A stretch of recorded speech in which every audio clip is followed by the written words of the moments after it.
Okay, so HaKadosh Baruch Hu turns to the woman and he says,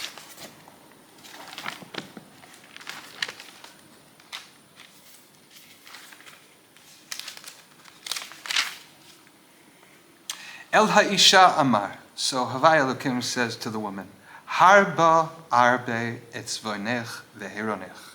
I will make abundant, and in a double lashon, abundant, your pain, it's almost, or sadness, veheronech, and your pregnancy. Let's see how they translate it here. I will greatly increase your suffering and your childbearing. Be'etzev tel dibanim. In suffering you shall bear children. You shall bear children. Ve'el ishech, and to your man, tishukatech, will be your desire. V'hu yimshal bach, and he shall rule over you.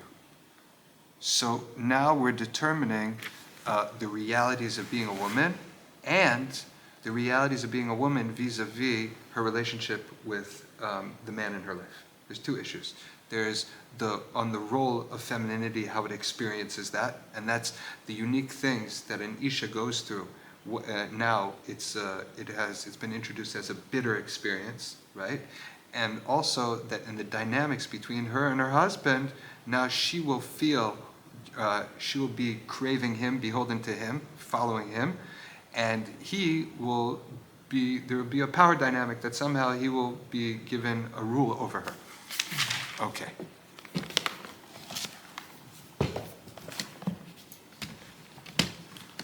Hine Amar Rabbeinu Zal. So in the Gemara in Shabbos, it says, Al shalosh mitzvos miyuchadas leisha. There are 3 mitzvot that a woman has. She has nida, chala, and hadlakat haner. So she keeps, right, she has all the mitzvahs of the menstrual cycle, and she has the mitzvah of separating chala, and she lights the candles for Shabbos. Now, a man can do 2 out of those 3 mitzvahs. There's only one, that mitzvah, meaning only the menstrual cycle and the issues of nida and the mitzvahs therein are things that a woman has that a man doesn't. But to say, what does it mean that we say that the woman has a mitzvah of chala and the woman has a mitzvah of hadlakas neros? Because if a man is without a woman in his life, he needs to do those things too. When it's time to do chala, you got to do. Meaning, if you have a certain amount and you're making chala, you got to make chala, right? But we say that these are unique, even though a man can do them. They're in the world. They're tied uniquely to the tikkun of the isha, right? And they're in the purview of the isha. And that's really isha's life is in those mitzvahs. Those are the issues of womanhood and her tafkid. So the Gemara in Shabbos says, and this appears in a lot of places. In fact, in Medrash Rabbah. Right here in the story of Bereshit, it talks about this at length, or it directly addresses it, and it says as follows: He hefsida chalato shel olam. She removed or lost the chala of the world. Who's the chala of the world? Do you remember who was made out of a dough? Man. Right. And he was separated, right? He was the piece of all the different places of the earth, right? God took out from them, right? And that's why we said it didn't even rain till Hashem took chala from the earth, right? Yeah. So, and he's considered Hashem's chala, meaning he's the kedusha of all the aloma. Even when we said Na'aseh Adam, right? The Alshech HaKadosh says that was an invitation from all the different worlds and all the aspects of creation to contribute to the making of man. So man is a walking piece.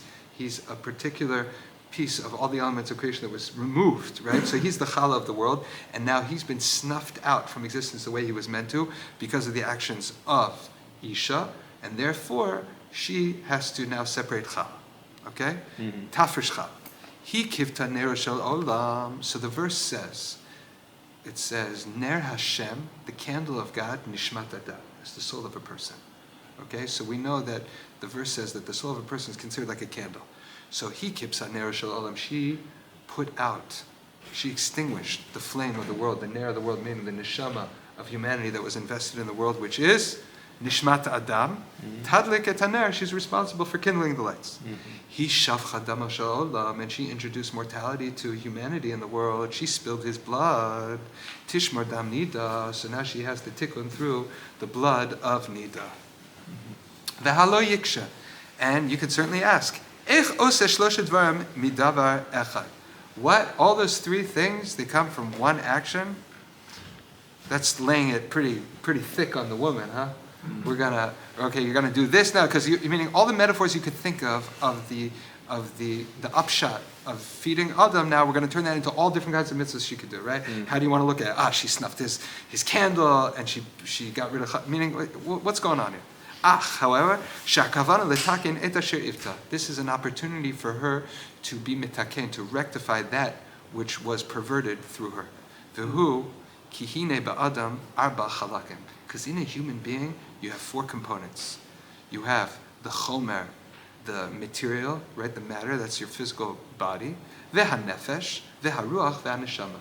You have the nefesh, and you have the spirit, the ruach, and you have the soul, the neshama.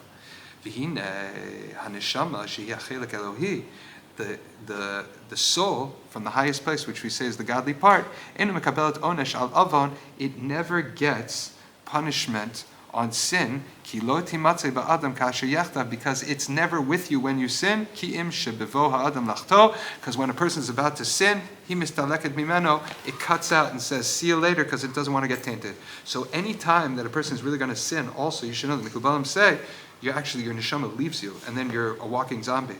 So actually, you should look at the kavanot in the siddur of the Ramak on Elokai Neshama.